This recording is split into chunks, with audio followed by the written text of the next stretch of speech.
বন্ধুরা, আজকে তোমাদের জন্য নিয়ে এসেছি একটি অত্যন্ত শিক্ষণীয় মানবিক গল্প। আজকের গল্পের নাম বৃদ্ধাশ্রম।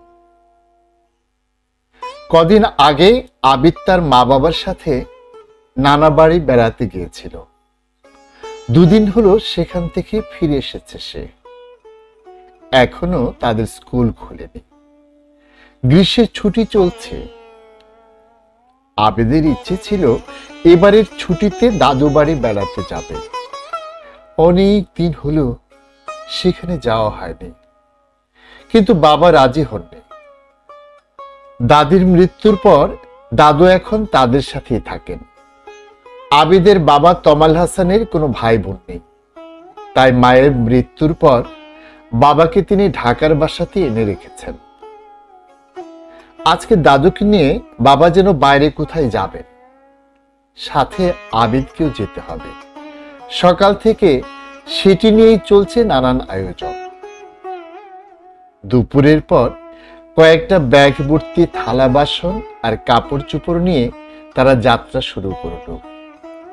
গাড়ি নিয়ে সোজা চলে গেল গাজীপুরের একটি বৃদ্ধাশ্রমে।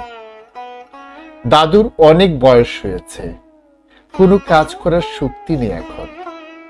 সারাদিন এক বিছানায় পড়ে থাকেন। তাই আবিদের মা বাবা মিলে এই সিদ্ধান্ত নিয়েছেন। ফেরার আগে আবিদ তার বাবাকে জিজ্ঞেস করলো, আব্বু, দাদুকে তুমি এখানে রেখে যাচ্ছ কেন? বাবা উত্তর দেন, তোমার দাদু তো বুড়ো হয়ে গেছেন, কোনো কাজ করতে পারেন না, আমাদের কোনো উপকারেও লাগেন না, শুধু খান আর ঘুমান। এই অবস্থায় তাকে বাসায় রেখে আমাদের কি লাভ? তাই তাকে আমরা এখানে রেখে যাচ্ছি। এটা শুনে আবিদ বলল, আচ্ছা আব্বু, এখানকার ফোন নাম্বারটা কি তোমার কাছে আছে? সেটিকে একটু দেওয়া যাবে? কেন? বাবা জানতে চাইল। আবিদ বলল, আব্বু, আমি যখন বড় হব না, তখন তো তুমিও দাদুর মতো বুড়ো হয়ে যাবে। তখন তুমিও তো কোনো কাজ করতে পারবে না, শুধু খাবে আর ঘুমাবে। তখন তো তোমাকে বাসায় রেখে আমাদের কোনো লাভ হবে না। তখন বৃদ্ধাশ্রম খুঁজতে গিয়ে শুধু শুধু সময় নষ্ট করবো কেন বলো তো? এই বৃদ্ধাশ্রমেই না হয় তোমাকে রেখে যাব। আবিদের কথায় বাবা বেশ চমকে গেলেন। হঠাৎ করেই তিনি নিজের ভুলটা বুঝতে পারলেন।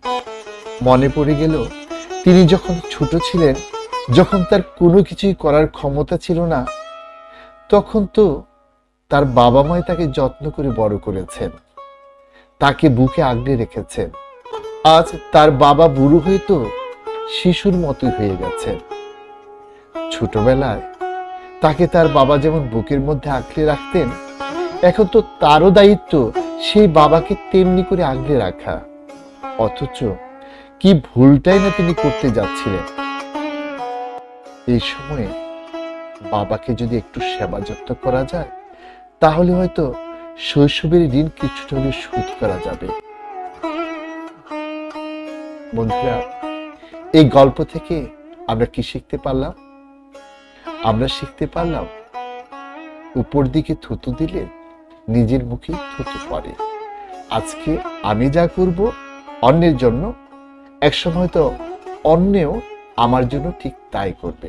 তাই ভবিষ্যতে আমি নিজে যেটা সহ্য করতে পারবো না, সেরকম কোনো কাজ যেন এখন না করি। ধন্যবাদ বন্ধুরা, তোমাদের সাথে আবারও দেখা হবে অন্য কোনো গল্প নিয়ে। সে পর্যন্ত তোমরা সবাই ভালো থেকো, সুস্থ থেকো। আল্লাহ হাফেজ।